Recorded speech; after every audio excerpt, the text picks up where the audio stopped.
Ladies and gentlemen. What's up, guys? We're back with another episode of The Spot. You guys already know. And today, we're gonna be talking about a man of God. But before we do that, do you guys feel the earth shake the other day? Yes, I felt that, Mike. Everybody in my job was going crazy. They was, "Oh, did you guys feel that?" I didn't feel anything. You didn't feel it? Nah, bro. I was just working, doing my own The thing thing. is, there's construction going on my job right now, so I'm just sitting on my desk. Everything started vibrating. You know what I'm saying? Like the little elderly people, they're like freaking out, and I'm just like relax. Construction's downstairs, you know. Like that. Nah, then we asked people downstairs. Nadie sabía qué estaba pasando. Then I started getting calls from like my mom. Everybody's panicking, and yeah, bro. Sí, lo que es súper raro es que yo estoy hablando con varias gente y hay gente que lo sintieron y otra gente que no. Y es súper, yo lo sentí. Yo estaba acabado de desayunar, no sé qué, estaba lavando los platos, no sé qué, y un momento Y agarró full efecto. Y entonces le digo a mi papá, oye, ¿qué pasó? Y dice, no, es un camión que pasó y hizo vibración. Un camión. Pero después a los 10 minutos llega la alarma, ¿sabes? Everybody at my job was like, y yo digo, bueno, se está acabando el mundo. And then the whole thing, like at my job, everything was shaking, and everybody, oh, did you feel though? Like, nah. And you see the lámpara just shaking back and forth. I told my boss, I was like, does this mean we can go home now? Does this mean that there was an earthquake? She was like, right. absolutely not. Nice. Yeah. Like, They didn't care. it's worth a shot. It's worth a They're shot. like, You know? alright, go pick up the phone now. But anyways, to go into our topic today, what is a man of God, and how can we accomplish that in our day-to-day life to become a man of God, and how can we lead our families into the right direction as being a man of God? Ser un hombre de Dios implica muchas cosas. Obviamente, la primera que podemos hablar es dependencia del Señor. Tenemos que depender de Él para todo. True. En todas las decisiones que vayamos a tomar hay que depender del Señor, porque nosotros nada más vemos un pedacito de la película, pero Él ve la película entera, después dar back and forward, back, y puede ver todo lo que vamos a hacer, lo que va a pasar y todas las cosas en nuestra vida. Entonces tenemos que depender. Andrés, ¿tiene algún comentario sobre este tema? ¿Qué se puede decir más que todo de, cómo se dice, hombre macho peludo? El hombre de Dios. El hombre de Bueno, Dios. hoy en día es complicado. Hoy en día casi las mujeres, bueno, vamos a hablarlo fuera de la iglesia. Vemos muchas mujeres que hoy en día es independiente, ya no dependen de un hombre, ya soy más glamour, ya me mando yo sola, no le tengo que decir nada a nadie. Pues ya se está perdiendo esa cultura. Si vemos los abuelos de nosotros, el abuelo llevaba toda la casa, la mamá se quedaba con los niños. No estoy diciendo que siga pasando. Hoy en día es más difícil que pase eso, todo está más caro. Hoy en día en Estados Unidos casi no se ve eso.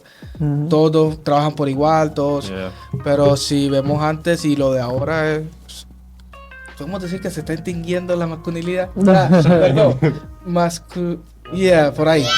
I mean, what are you guys' opinion on that? On females saying that they could be independent and do their own thing? And I mean, you could be independent. Like nobody is taking that away from them, but that's not what God called them for. You know what I'm saying? That's not what God called us for. Like He called us to lead them, for us to be a team. You know what I'm saying? Because God wants us to keep reproducing, to keep growing, and you obviously can't do that just by yourself. So that would just. I know we just segued away from the whole man of God stuff. Before I jump into that, because I have an opinion on that. A man of God is just a man who puts God first, who fears God with all his heart, who conducts his life as such. You know, he follows the Bible, he follows his teachings and the teachings that Jesus taught us while he was here.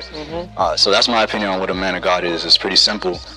And now for that point, it's a farce. All right? It's a farce. It's not true. It's fake. Yeah, and look, I don't believe in society's trying to trick us these days and trying to tell us that women inherently want to be that. But like from the people that I've known, and I don't mean relationships like girlfriends, I just mean women. Yeah. Inherently, when a woman is out with her man, with her husband, with her boyfriend, they want to turn off their brains. They want to be led. Yeah, They don't intrinsically want to be independent. And I don't mean like they don't have a brain for themselves. I mean, it's just natural roles. It's just our natural roles that we biologically just cling to. Yeah, because I feel like that's what this generation kind of thinks of that. They just think that because you, a man of God, leads a woman, that you're devaluating a woman, that you're taking away from her like personal thinking, you know what I'm saying? Like you were saying, it's not necessarily like that. I mean, what a lot of people don't know when we mean that we want to lead our wives is that we basically want to lead them towards more Christ-like than just the world. You know what I'm saying? I feel like as a man, like you said, we're not too sentimental about like things and all that. So we do like think differently, and I feel like that's what a woman needs when it comes to like things, paying bills and all that. A woman needs a man to be on top of those things and be able to lead their family and kids. But what do you think, Yari? Bueno, también en una familia una pareja que sigue a Cristo también va a ser más feliz que una pareja que no lo sigue. True. Porque mira la Biblia. En la Biblia, tú sigues la Biblia, 100% tú vas a ser más feliz. Tú sigues a Cristo, 100% vas a ser más feliz. Y para agregar a lo que es un hombre de Dios. Un hombre de Dios es alguien que es temeroso a Dios. Un hombre que le teme realmente. Alguien que sigue sus mandamientos, todo eso. Que sigue los mandamientos, sigue su paso, su camino, todo. And that's just the most important part, just fearing God. Because I feel Amen. like once you really fear God, you won't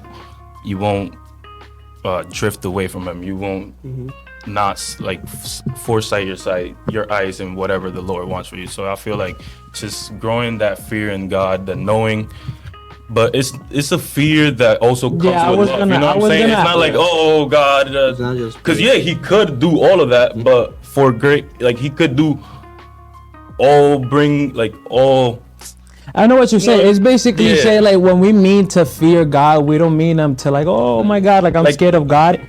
It's more like Él es scared- todopoderoso. Yeah, because He's just that powerful. Él es that you kinda todopoderoso. Él have puede to- hacer todo, like everything that you have, He could take away. So why? Es respetarlo, porque Yeah, al it's final Él respect. nos creó, hay que Yeah. respetarlo. Y además que Dios es misericordioso, pero Dios también es fuego consumidor.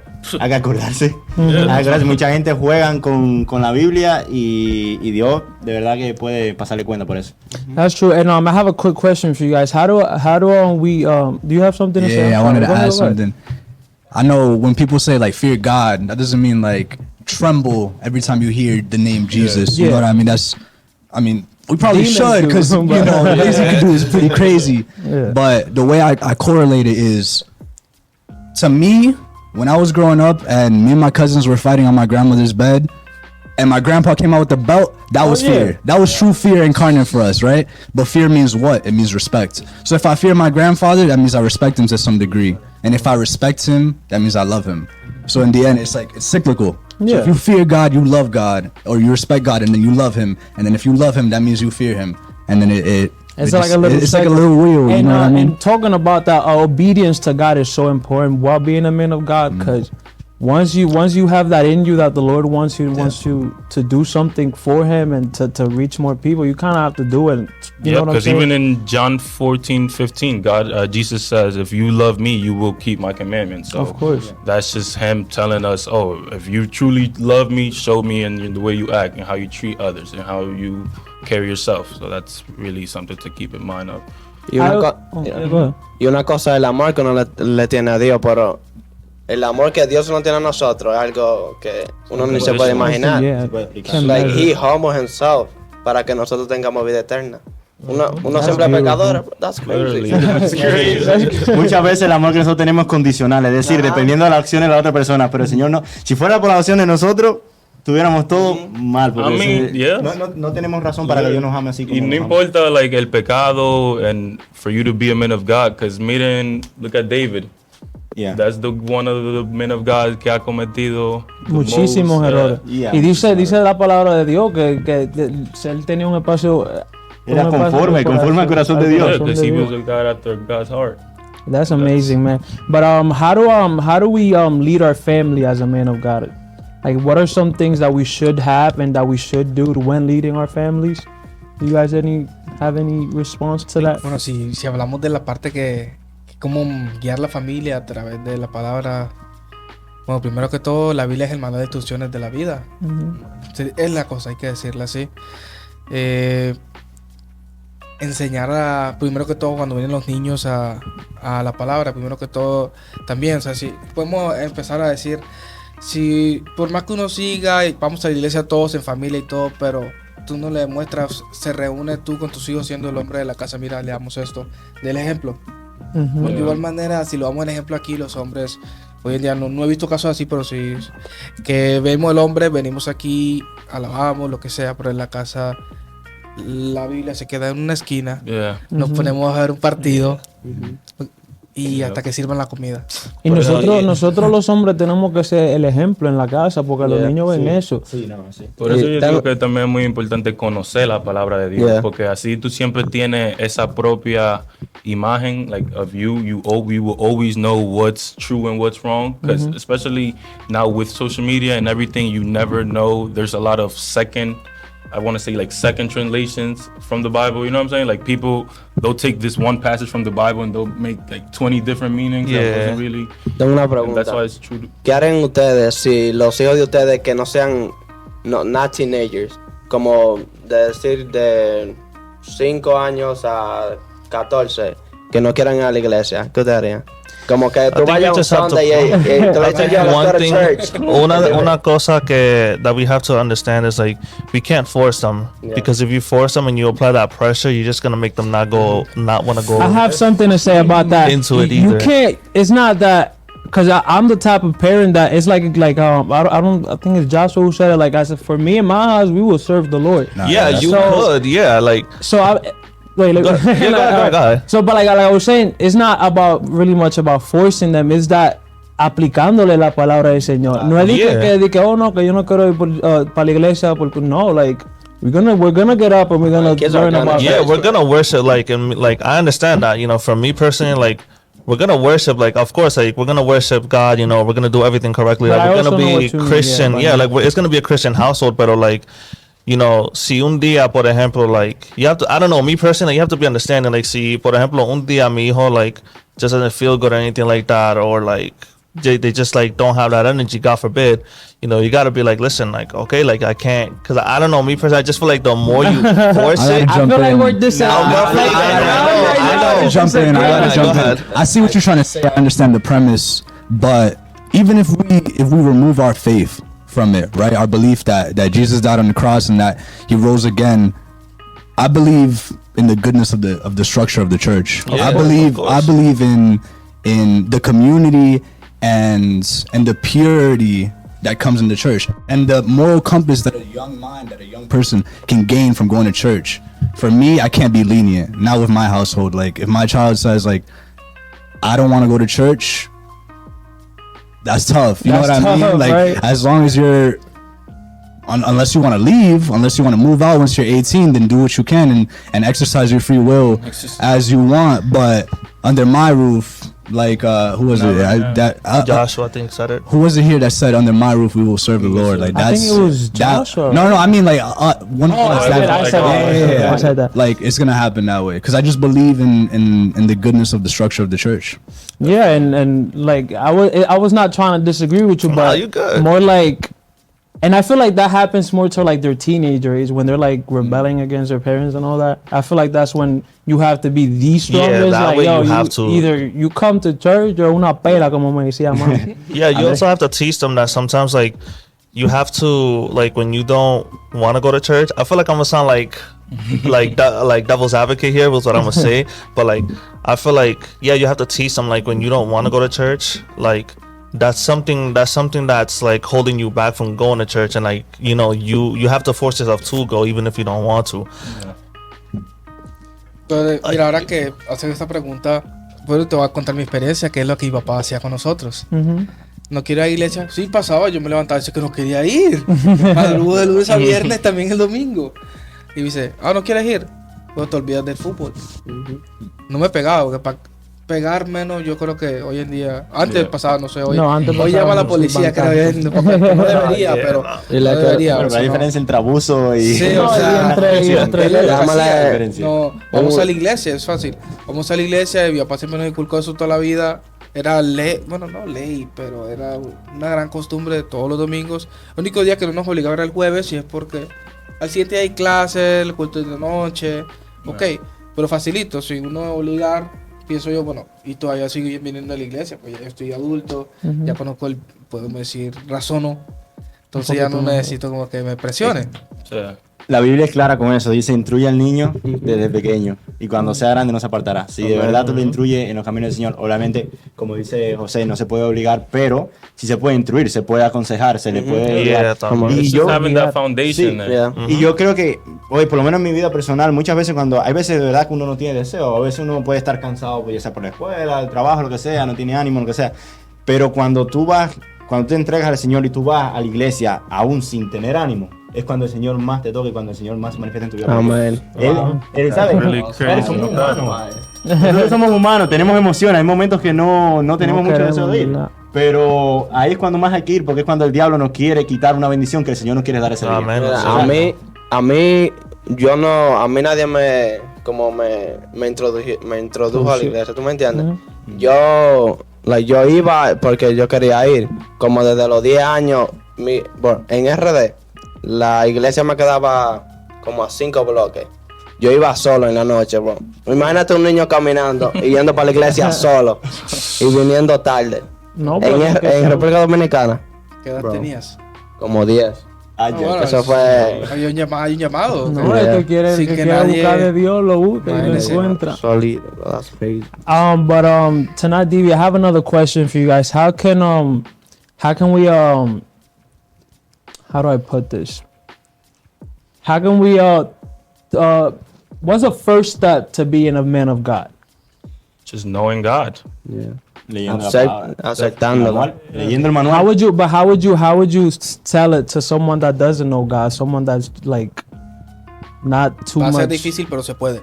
Yo digo que se puede, pues yo lo he hecho bastante 100%. veces con You gotta accept that Jesus died on the cross. I Like know. you gotta first invite him into your heart, because no change can happen unless he makes the change in you. So, and then once that comes, and I'm not saying it happens overnight, but it also can happen overnight. I don't mean like your way of life is just gonna automatically shift, but your character, your being, once God enters your life, you gain a new heart. You gain a new heart. You gain a new understanding of things, and then from there you take the necessary steps and you start to read the Bible more. You start to indulge the church more. You start to I don't know what the right word is.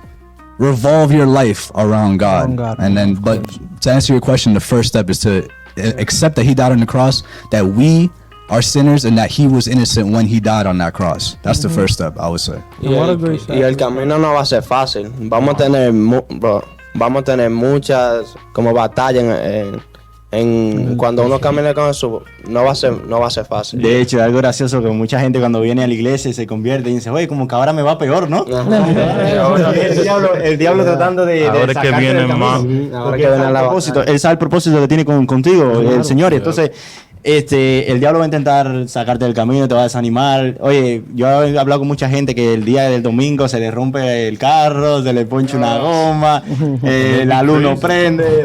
And you would think Oh. it's a lie sometimes, but sometimes it's actually Yeah, the it devil happens. just working against us. You know what I'm saying? And one of the qualities that we also have as a man of God is being patient and endure through those Yeah, times. Endure. Bro, like when I tell you that I got a ticket the other day, and they read my plates. Obviously, I was on top of my papers, but before that thing happened, That was about to- you remember that? Yeah, we was My at friend- my house. Yeah, I was at his house, and my friend had read a passage. It was in the book of Job.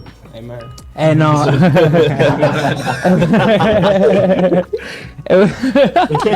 but anyways, it was in the book of Job, and then he was basically saying he read when he was telling Job, like, where were you when I was in the foundations of the earth, when I was creating all the stuff? And I was, oh, that's a pretty good passage. And when I got home, Wait, hold up. Let me stop you right there. And it was ironically because my boy, he made the example. He was like, oh, let's say you get a parking ticket, you would think that the world is ending. But where were you when God had to make the sun come on this morning, make everything come on? And you know, that was like 45 minutes before we left Literally. my house. He was Literally. like, yeah, we be getting like these parking tickets. Let's say our car break down. We think that's crazy. And God was literally just You know what started I'm the saying? world this morning. You know what I'm saying? It puts things into Yeah, perspective. and But then bro- 45 minutes after we get to Michael's house, that happens. He gets a ticket. Michael was literally like In shambles, full bro. blowing down, and In shambles, and you we have remember no, that. But it's not even so 30 much minutes because of the after that. ticket, but because they had suspended my license and all that. I couldn't drive my car, so it was a tough time. And me, I mean, when it comes to that, every little problem I get in my life, I don't know how you guys react to it, but I'm like, damn, what am I gonna do now? How am I gonna get to work? What am I gonna do? This? What's the next move?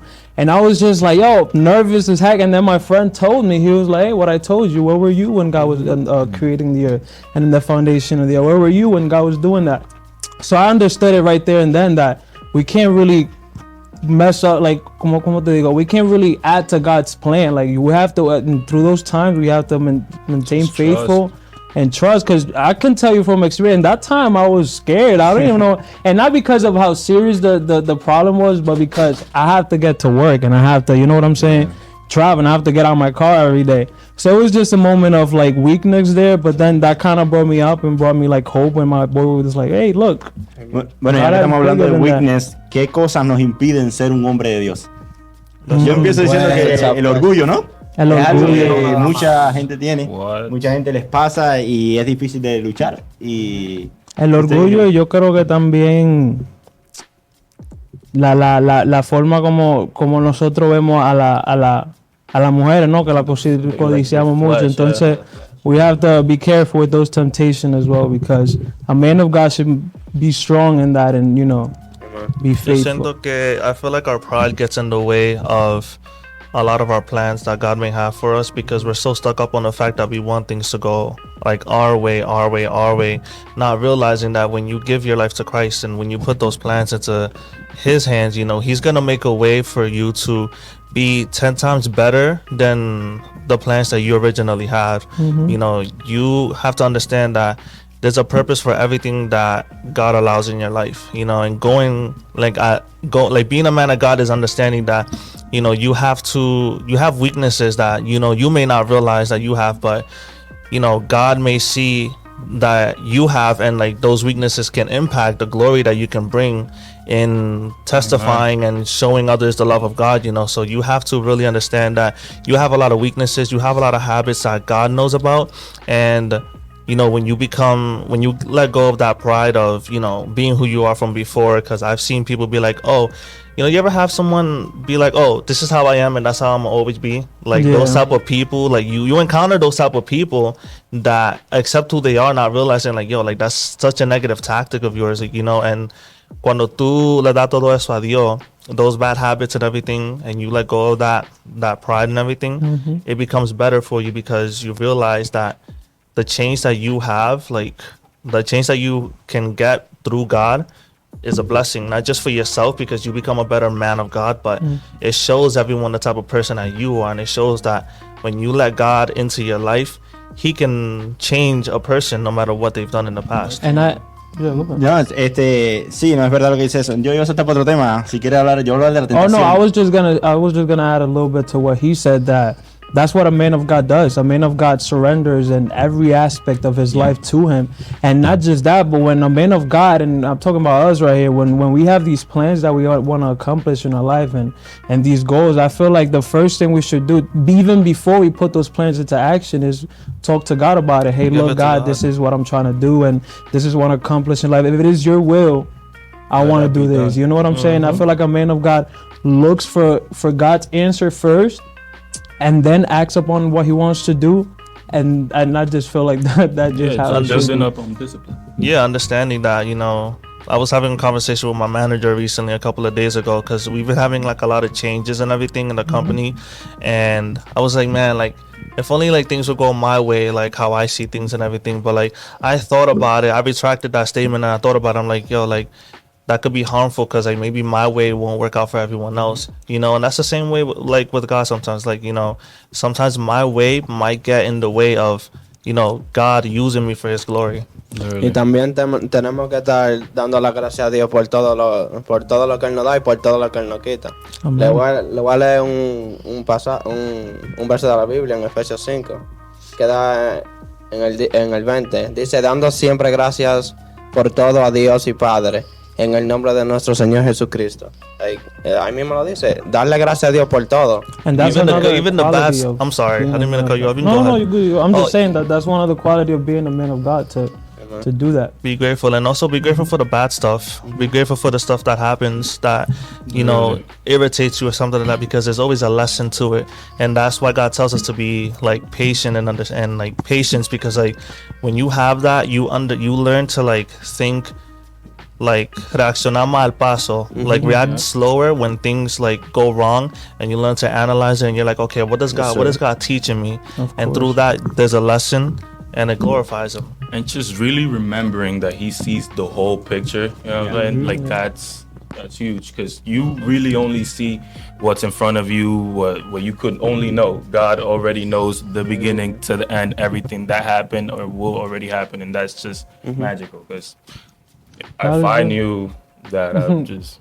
How important is it to have a man of God in a family home? I know we said how can we do that in ourselves, but how important is to have that figure in our life? Because from experience, I didn't grow up with a Christian dad, and I'll tell you right now, it's completely different from what I've seen. I mean, my friends that grew up with Christian dad, and I look at their lives and I look at my life, it's two completely different things. So just by seeing that, it shows me that once God is in the family home, and the dad is represented, you know, by Christ, you see the difference in the love in the family, and you see the companionship. But what do you guys think? How important is that to have a man of God be in the household? Es súper importante tener una persona cristiana que lidere la casa, pero ¿cómo vamos a llegar ahí si caemos en tantas tentaciones?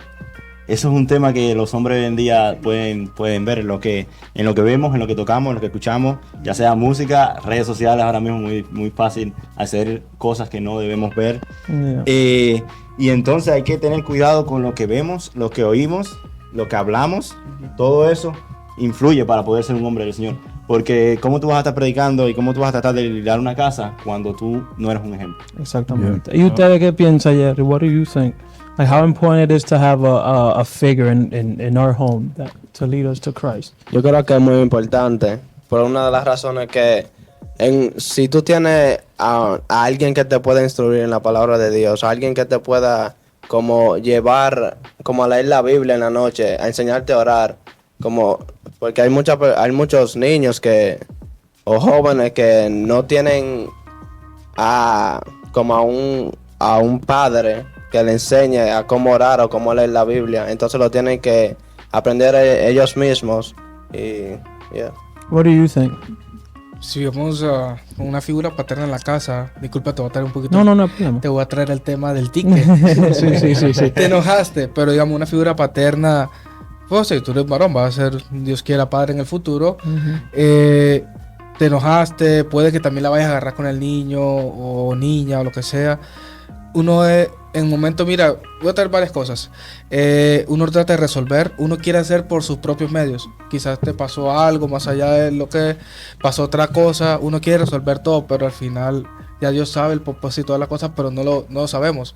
Uno como figura paterna quiere abarcar y tratar de resolver todo en la casa, cuando en realidad, por más que seas el hombre de la casa, no todo lo va a poder solucionar. Siempre va a tener un obstáculo. Quizá ahora mismo un domingo, ¿a quién vas a llamar un domingo? Pasa algo en la corte, hoy la corte está cerrada. Cualquier cosa. No vale, eso no vale. Yeah. Te pones a desesperar. Mañana es lunes, mañana es un nuevo día. De una oportunidad cada día para resolver la cosa. Cada día trae su propio afán. Uno muchas veces como hombre no piensa así. Uno va a querer solucionarlo todo. Y todo al mismo tiempo. We just want to collect everything and just fix it all at once. Pero la Biblia misma habla de eso, que dice que el corazón de hombre traza su propio rumbo, pero Dios dirige los pasos. El Señor es el que nos dirige. It's also very... Mira Sansón. Oh, Así fue que cayó él. Yeah, guys, be careful with those. What was your name? Delilah? Okay. I wanted to piggyback off what Gabriel said, because your question was how do we lead the house? Like before that is the foundation. Like I'm sorry, you guys are all handsome, but I'm watching the buildings, I'm mesmerized by it, and it's like obviously they're not real, but you picture New York City, none of those skyscrapers are built on sand. You know what I mean? It has a concrete foundation. You can't lead no home if you don't have yourself straight with the Lord, if you don't have your own spiritual life in order, in check, because it trickles down to everything. You know, it trickles down to the woman that you'll pick, and then in that it trickles on to how your children will be raised. And there's no way you'll have control if you didn't have God at the beginning as the stable foundation, as the rock of your life. And I think as a man, we should do that. We should revolve our family around Christ and center Christ. You know what I'm saying? Because even outside, I feel like even outside of Christianity, those commandments that a man of God does, those are the basic commandments that will help you lead your home the way you want to lead a home. I would lead my wife. I'm gonna take care of my children. I'm gonna provide for them. I'm gonna bring table to the food. You know, I mean, I'm gonna bring food to the table. I feel like a lot of the issues that, a lot of the mistakes and a lot of the issues that we go through as a man, like we wouldn't have it if like, well, I won't say like we wouldn't have it because like things happen in life, but like there's a much better chance of you getting through it, and like there's a much better chance of you getting through those type of issues or any issues in life if you have God at the center. Like if you have God in your life and you make God the foundation of every single decision in your life and every area in your life, tú te evitas mucho problema. Yeah. You avoid so many problems, and I feel like that's such an important aspect to really emphasize. No, y es muy importante siempre estar en el Señor y ver lo que Él dice, porque también podemos caer en el machismo también. Porque el hombre guía la casa, pero ¿y qué de la mujer? ¿Qué del rol de la mujer? ¿Qué Dios dice sobre ese rol de la mujer? Que tiene que ser ayuda idónea. No, tiene que ser ayuda. Y más que eso, nosotros debemos respetarla. Y como nosotros dijimos ahorita, debemos... Y honrarla también. Tenemos que honrarla porque Dios, you know, God, like, how do I say that? Like, God tells us a lot of things about how to, like, love your woman and everything, but, like, we need to really, like, live that example as well, you know? Do it, like, as he said, because that's literally what he expects out of us, you know? And not just that, I feel like that's what true love looks like. Because, I mean, think about it the way he said it. He said, love your wife as Christ did. He died for... And like I said earlier, Christ wasn't hesitant to do none of that. Christ wasn't hesitant to put his life on the line for the church, which is us. So I feel like we shouldn't either. When it comes to that, we should, you know what I'm saying? That should be our natural instinct to be there for our wives. And if it comes to that, we should lay our life down for our women. Ojo, también como dice el verbo, según en Colosenses 3, 18 al 25. Bueno, que dice, habla de las dos, wey. Mujeres, sométanse a vuestros maridos, pues es vuestro deber como creyentes en el Señor. Luego también nos dice algo, maridos, amad a vuestras mujeres y no traes con aspereza, hijos, obedeced a todos. Le habla un poquito a todo. O sea, no solamente sométese a la mujer, pero también le dice, pongan de su parte también. Sí. Claro, and as a team, like marriage is a team thing. It's not like the husband is gonna do a bunch of things and then the wife just stays home and clean. No, I mean, when it comes spiritually and physically, like marriage is you become one flesh, and that's how the house should be run in a marriage type home style. But how can we encourage our young men out there that don't know about Christ, and how can we encourage them to be a man of God? And some of the good things that come with it, because being a man of God, it's not like, you know what I'm saying? Because a lot of people will look at it and be like, oh, these guys are boring. They don't usually go out to bars. They don't do this and that. But we find joy in going to church and reading our Bible, because that's as men of God, that's how we show. You know what I'm saying? If I'm kind of like you're making sense here, but that's how we kind of show our love to Christ, and that's how we see. That's how people see a man of God in us.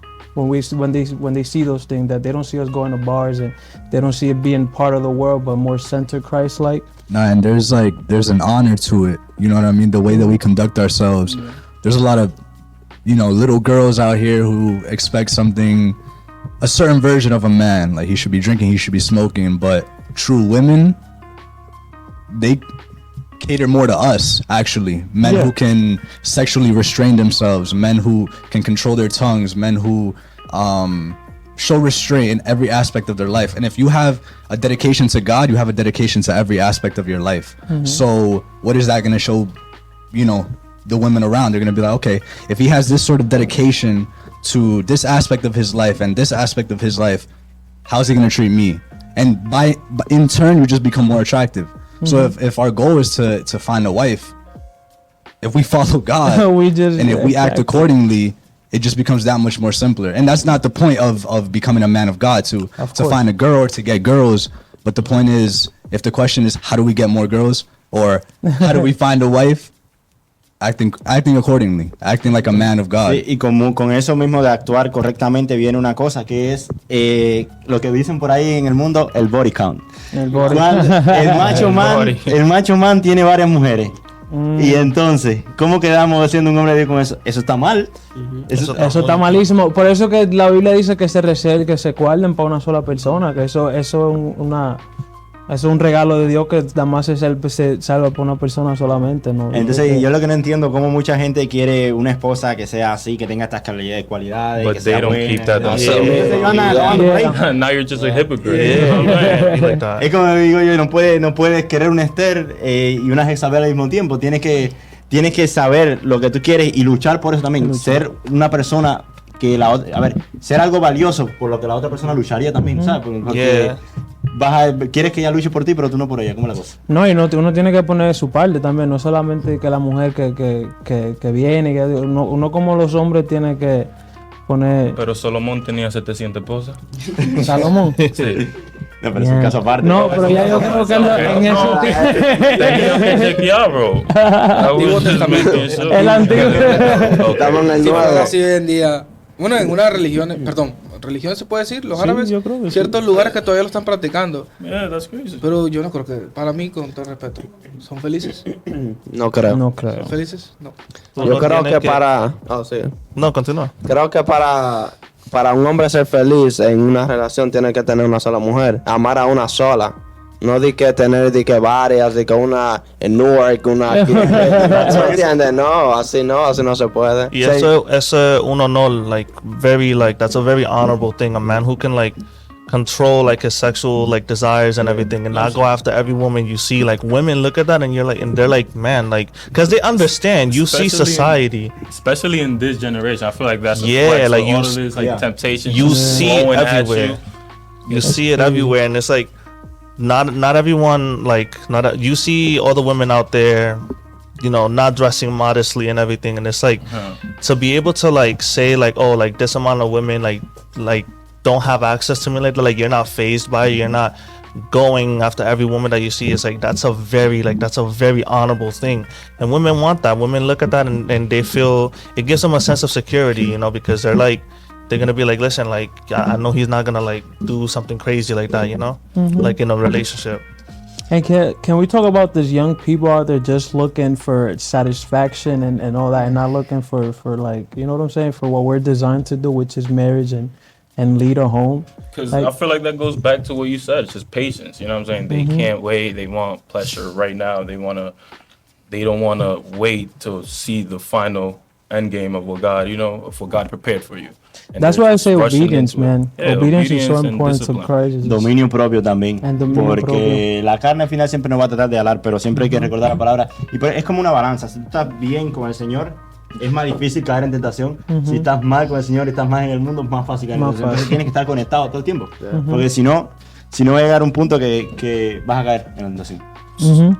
No, yo pienso también que eso that's a day-to-day thing. It's not like, and I feel like when people hear us talk, I feel like, oh well, no, it just happens like de una vez. No, it's something that we have to literally practice every day in our lives because of the world we live in, and we're gonna go through And a something I lot of feel like temptations. when people look at Christians and like they see our restraint when it comes to sex, I feel like they think that we think that it's bad. Sex isn't a bad thing. I Oh, don't it's a know gift from what God. you guys think It's about not that, a- but I don't think that sex is a bad thing because it's a thing created by God. Now the difference comes when how it's done and with whom and under what circumstances, right? Because Hebrews 13:4 tells us marriage should be honored by all and the marriage bed kept pure, for God will judge the adulterer and the sexually immoral. So we're not looking down on people who have sex. I'm not looking down on any married couple that's you know doing their thing. It becomes a problem when you're becoming sexually immoral and you're doing these things outside of the marriage when it should be strictly for that and only for that. And like Jose was saying, you're being counterintuitive in a certain way. Like if you're having sex with a bunch of women, you're having a body count. Like you said, you have this list, this kill list. Which at the end of the day, it doesn't matter You- because God had designed us to be just with Yeah, one like person. you think you're And that takes attracting away. more people, but you're doing the opposite. You're Yeah. repelling who could be, you know, your future wife, your Ellos creen future que es una partner. competencia ahora. Yeah. El que tenga más bares. Pero es que eso es ilógico, porque un carro que tiene varias millas, tú no dices que entonces tú que hay que tienes vender. 400 mujeres, no está viejo también ya. ¿Tú me entiendes? No, yo, pero- yo no sé. Bueno, podemos decir que se encargan de, o se quieren tener varias mujeres, pero también se están olvidando de algo. Y el matrimonio. Donde no está practicando nada. Por más que 1, 2, 3, 4, 5. Una en Newark, una en Pensilvania. Pero de igual manera, o sea, Dios dice prácticamente en matrimonio, fuera de que cualquiera de nosotros, pase lo que pase, igual es primero el matrimonio. Es la ley de Dios. Ley del mundo no es. Sí, el Señor Ya. dice, mejor aún es que cada hombre tenga su propia esposa y que cada mujer tenga su propio esposo, para que no caigan en relaciones sexuales prohibidas. Es decir, una sola esposa. Tiene que tener uno solo. No, y que Pero nosotros bueno. estamos en estos tiempos porque que las relaciones ya no son tan íntimas como eran antes. It's more like how do I put this? Now it's just more like, oh, I feel lonely. Let me get into a relationship. You know what I'm saying? When it's not like that, a relationship is, at least in my opinion, I don't know for you guys, but a relationship is when you connect with someone, when you like get to know this person, that you can count on that person to be with you for the rest we of your can life. both add up to each other. Exactly. So I feel like in today's generation that's just been taken as a way to, oh, I'm feel lonely, or like I need somebody to talk to, or like, you know what I'm saying? The real It's not. value of a relationship. Nah, yeah. I seen something on Instagram. It was kind of corny, but it was facts, and it was like don't give up your missing rib for, you know, some big boobs and some thighs. For sure. I don't know if that's okay to say, but you know what I mean. Like, don't sacrifice what could be the person whom you become one flesh with for vanity, for lust, for the things that please the eyes but don't please your spirit. You know, you can't give that up. You shouldn't sacrifice that. You shouldn't gamble that way. And that's a message to those young men around there, because right now that's really like the biggest trophy in like high school and like, you know, those early ages. Oh, who's the one that's slept with the most women, or like those kind of things. And it's something that they shouldn't take their eyes off the Lord. Y por cosas como esa, no sé si han tenido compañeras o de trabajo o de escuela que dice, yo no me quiero casar, yo disfruto la vida. O sea, van a acabar con el matrimonio. El problema con eso, que quizá ellos encuentran placer momentáneamente, pero en el futuro quedan solos. Ya, Y o sea, quedan, porque todos esos que andan, como decimos nosotros los mujeriegos, que andan con varias mujeres, al final no hay ninguna que lo quiera y se quedan sin ninguna. Sin ninguna. Entonces, tuviste tantas y ninguna al O final. puede que tengas muchas, pero Todavía en te realidad no te sientes. No, es que tú Yeah, puedes, yeah. tú puedes tener 500 mujeres, pero Like, que si trátalo, no So I have it No te alcanza la you know how billetera. hard it is. La billetera no alcanza. imagine dealing with You know five. No, how but it's hard it true is. though. Like there's people think like having the most girls is like, when I could tell you right now that I'd rather have one girl from God than 5,000 that look like 20 times better than her. You know what I'm saying? Just because I know what a woman of God is gonna bring to the table. Like I'm gonna be honest, I'm not gonna want a woman who doesn't know. How do I put this without sounding real? But Oh, who go for doesn't it. know Go the for it. Go for role it, bro. in a marriage biblically. You know what I'm saying? So I'm not just gonna go out there and marry somebody that has the slightest idea of what it is to a woman of God, because just right there is just not gonna add up. I feel like. So many things that fix themselves in her just being a woman of God. Of If she's a woman that fears God, because I have so many friends where they're like, yo, like I don't want to get into a relationship because I've seen so many videos of girls cheating. I've seen so many videos of girls they take all their money and then they leave. If I find a woman of God, I don't even have those thoughts. I don't even have the fears of such circumstances. When I get married, if and when, I don't gotta fear divorce. Like that's not even gonna be uttered, because a not woman of just God is a woman who fears God before she fears and loves God before she does anything else. So then, if she fears God, Now. why would she ever move contrary to what she believes? Why would she ever move against you in such a way that's so deceptive? Why would she ever do that to you? Because she fears God. She fears something much higher than you. Much harder than you do. Y tú and I- sabes lo bueno que sería tener una esposa que una mujer de Dios. Como que te diga, oh, vamos a orar. O vamos a leer la Biblia. Oye, En serio. La tranquilidad que te da nada más pensar que no va a estar No, haciendo y cosas que no debe. también, yeah, bro. And not just that, but we have that in the back of our minds that I know that my wife is a woman of God, so that just gives us more time to even focus more on the Lord. That's what and I'm that's saying. how we get to lead the family more once we're not worried about what our 'Cause wives are doing in the. Just because I'm leading the home, I don't want her to think that yo no pienso que ella no puede hacer eso tampoco. You know what I'm saying? Because I feel like, for me personally, I grew up in a house where my mom was always the one that had the pants on in the house. You know what I'm saying? My mom is the strongest person I know. Like, I've seen her do things that if I was in those situations, I'm like, hi, bro, I'm calling you quits right now. So for me, I would never downgrade or devalue a woman, but there's certain roles that God called us for and called a man for, and I feel like a man is called to lead their woman, lead them to do certain things. y una pregunta, ¿ustedes creen que hay machismo en la iglesia? ¿Qué creen de eso? Yo creo que alguna gente. Bueno, si hablamos como es, la iglesia es un hospital donde van los heridos. En un hospital no va a haber sanos. Lo que hay son heridos que necesitan salvación sanados. y que necesitan ser sanados. Entonces, obviamente, en algún momento va a haber alguna persona que sí. Solo es explicarle lo que dice el Señor, enseñarle cómo se debe tratar a las personas y que deben depender del Señor y conducir su vida a través de lo que dice la Biblia, que es el manual que nosotros tenemos. Yo pienso que even if there is, I feel like you should how do I put this? No, yo pienso que hay, ¿cómo se dice? Que hay machismo en la iglesia, pero no hay machismo en el cristianismo, ¿tú sabes? Like, en la iglesia somos todos nosotros reunidos, pero like, we're humans. We're not perfect. We're not Jesus, but there's definitely machismo in the church, but I wouldn't say in Christianity itself, because that's the. Can we define machismo? Yeah, can we define that? Because I'm trying to English? Like, what that word mean in English? Because I don't know how. Is that like toxic masculinity? It's not. Oh, toxic masculinity? Because look, I would say no, because obviously there's a pastor and he's a man, he's the head of the church. But I know God is the head of the church, but he's the person placed by God to lead the church. to lead in the physical sense. But I don't think so. I certainly don't think so, because in my church, in both of my churches, we have women who lead the worship service. We have women who are the ones who are directing the service overall, who are giving the announcements. We have women who are diakonos, who are ushers, is the word.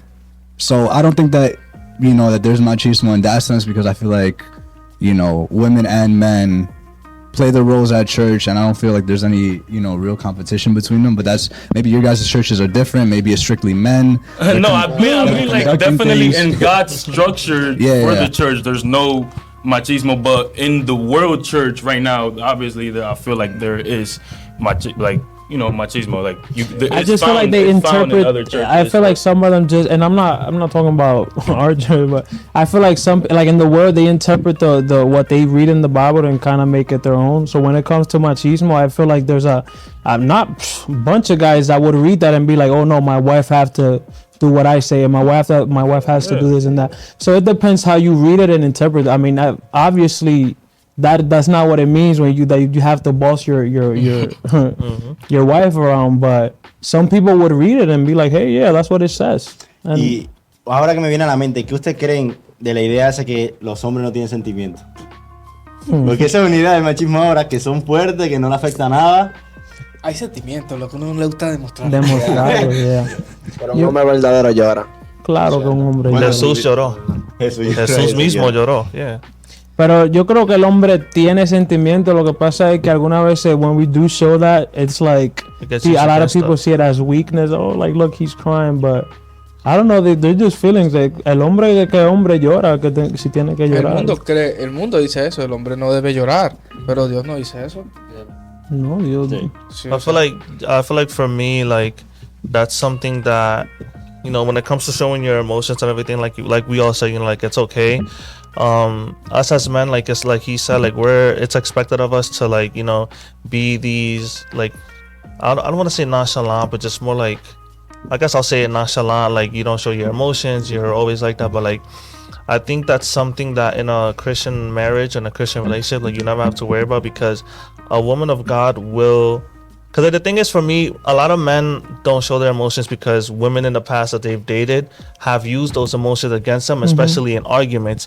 You know, you'll tell them an insecurity of yours, and like you guys are having a dispute. Next thing you know, oh, you know, this is why your forehead is the size of a truck, you know, like something like that. You know, an insecurity that's used against you. You know, and so in a relationship, like in a woman, like with I'm sorry, in a relationship with a woman of God, you know, like she will give you that space where like you can be open and you can express your emotions, and like she won't judge you for it, like she won't berate you for it, she won't like belittle you for it, you know, but she'll understand because you have expectations as a man, and it's difficult, you know. I think there's a fine balance. I know we're mentioning a lot that Jesus, you know, cried.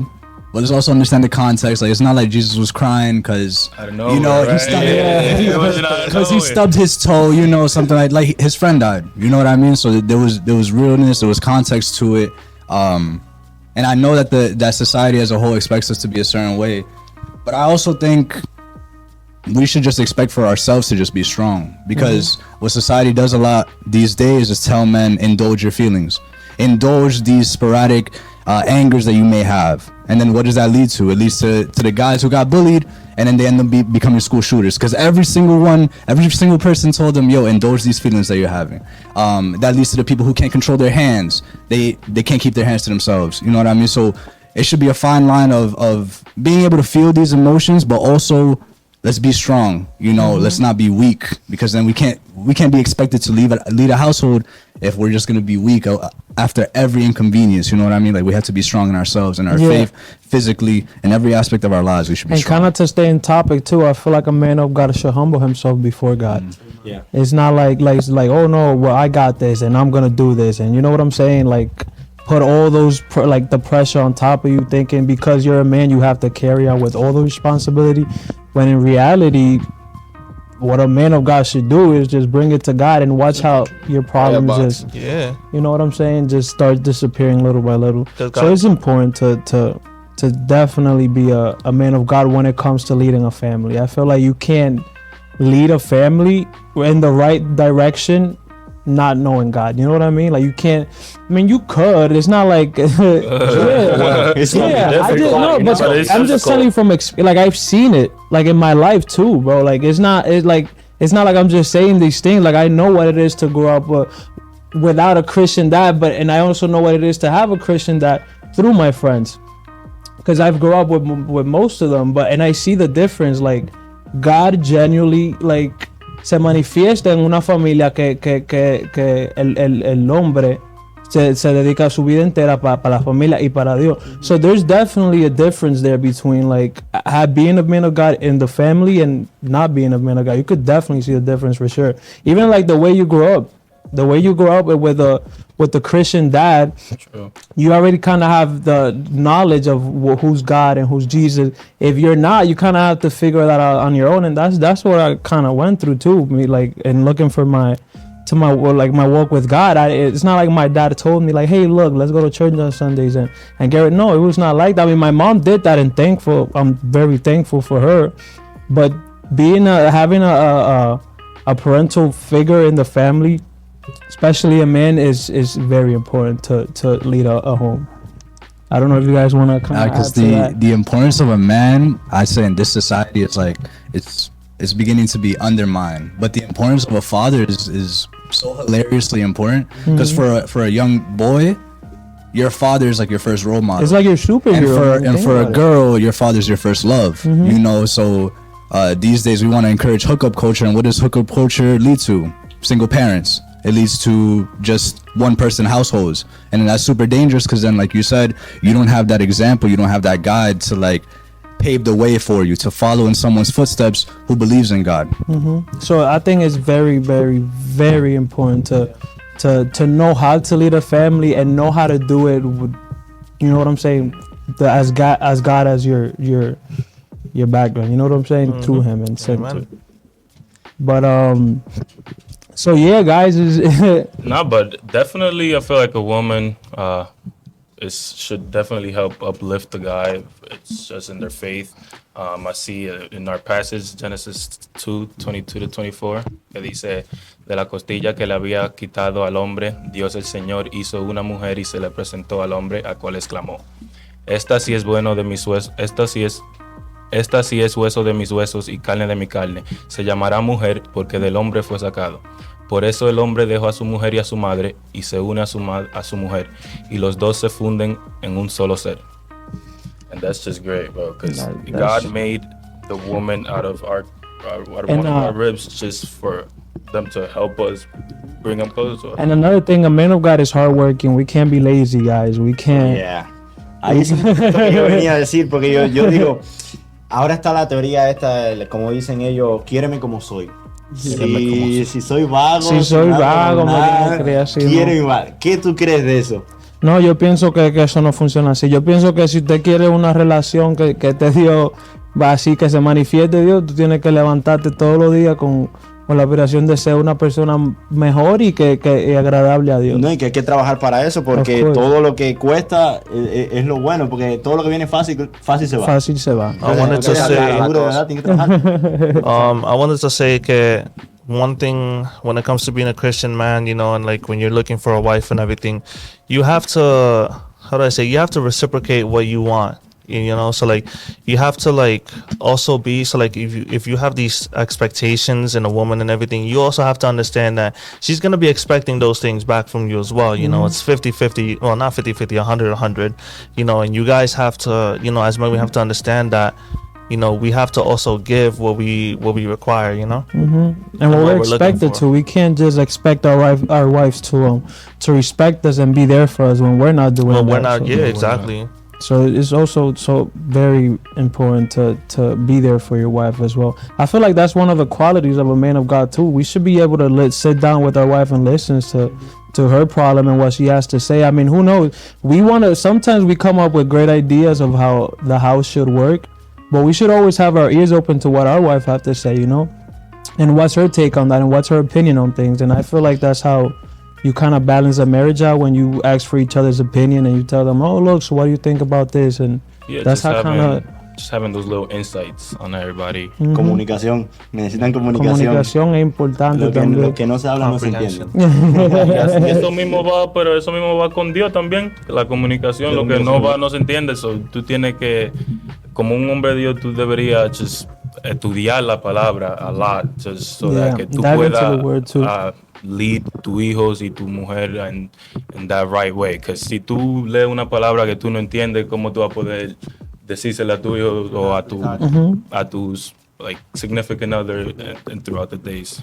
And a man of God wants less of himself and more of God. So like being a man of God, we have to put our foot down to certain things in our lives. Like how do I put this? Like if there's something that's driving us away from God, we have to put our foot down and be like, all right, no, let's cut this off. And I mean, I'm pretty sure it says it in the Bible that if your hand te causa Córtatela. You gotta cut it cut off. it out. You know what I'm Ahora saying? no vaya y te vaya a arrancar la mano de verdad, ¿no? Pero eso es lo que está hablando es No, que tiene literalmente que... córtensela. Si Córtense la mano, muchachos. if it's taking away from the fact that, you know what I'm saying, you want to be closer to No, hay God. que definitely. darse cuenta de las cosas que nos pueden llevar al mal, las tentaciones, cualquier cosa que nos pueda sacar del Señor y la única forma de uno darse cuenta cuando esas cosas están apareciendo en tu vida es cuando estás conectado con el Señor.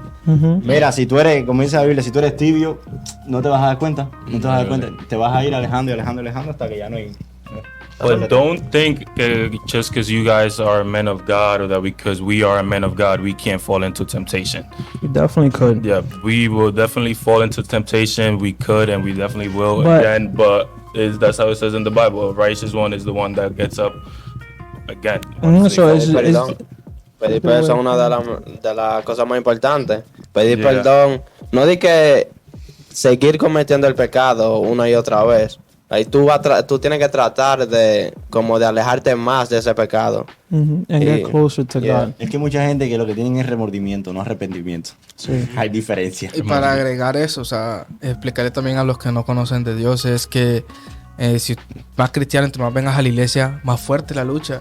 Porque el que está en el mundo ni se da cuenta que tiene, por decirlo, una lucha, está en el pecado, o sea, no va a tener lucha, ya él está ahí, por decirlo así. Pero uno que viene a la iglesia o al cristiano con nosotros, más fuerte va a ser eso. Por más que uno sea un hombre de Dios, no crea que porque estamos en la iglesia, nada, todo tranquilo. No, brother, es una lucha grande. But yeah, guys, we just have to prepare ourselves to be enough men of God, because in a few years, we're still young, and right now we don't have kids, we don't have It's coming though. responsibility, It's coming, but yeah. it's coming, guys. And I feel like That's it. in order for us to be a man of God, we should be able to lead our homes. I want to say You'll be right. also something that, like, going back to that verse in Genesis that was read a few minutes ago. I feel like something that's very important when it comes to, like, in a Christian marriage is like having your wife's back and like defending her as well, like defending her honor and being a team, you know, not letting anyone, like, I'm not saying you're gonna go like beat everyone up who disrespects your wife or anything like that, but like, you know, show her support, like show her like, listen, like I got your back, you know, like I believe in you and stuff like that. I feel like that's very important as well, like when it comes to Christian dating and marriage. Quiero leerle también un pasaje de la iglesia que se encuentra en Efesios 5, versículo 25. Dice: maridos, amad a vuestras mujeres, así como Cristo amó a la iglesia y se entregó a sí mismo por ella. Bro, entregarse completamente, como Dios, como Cristo entregó a la iglesia, como Cristo amó a la iglesia. Tu tiempo, tu dedicación, Todo. todo. And I feel like Your actually sweat, that, blood, and tears. They just died for your church. that's crazy, man. I feel like that, and a lot of people see that sacrifice, man, and they don't like actually, because me every time I hear about the cross and I read about the cross, it's like, bro, there was so much more than just like, Than just a guy carrying. wow, it was, bro, like that man was suffered, he was being spit at, and he did all that for us, and he didn't hesitate. He wasn't like, oh no, I'm gonna get spit, I don't think I'm gonna do that. Nah, God was like, no, I love them, and that's what I want to do for them. So and the one person that didn't sin. yeah, so that as a didn't man of deserve God, it. we should acknowledge that and look at that every day and be like, wow, this is what my Savior did for me, and I wanna serve Him, and I wanna be the man He wants me to be. And to conclude, guys, I mean, if you wanna know if you're a man of God, ask yourself this question: do people look at you and they see God in you? Do you represent what God should be in this earth? So definitely look into yourself, dive deep inside your heart, and see if you're doing those things. If not, it's okay. Just know that Jesus is always gonna be there. You can count on Him, and you can come and pray to Him, and I promise you, He'll fix your problems.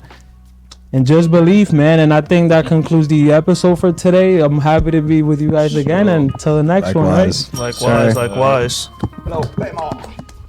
Tenía un mensaje final. You should tell me, bro, because I'm looking this, so you gotta like let me know. How do you guys feel? Well, I think it was pretty good. Was it recording this time or? Was it recorded? Because I don't want to be like, hey, run it back, take two. recording. All right. Perfect. Bravo. My beloved is the most beautiful among thousands and thousands. My beloved is the most beautiful among thousands and thousands.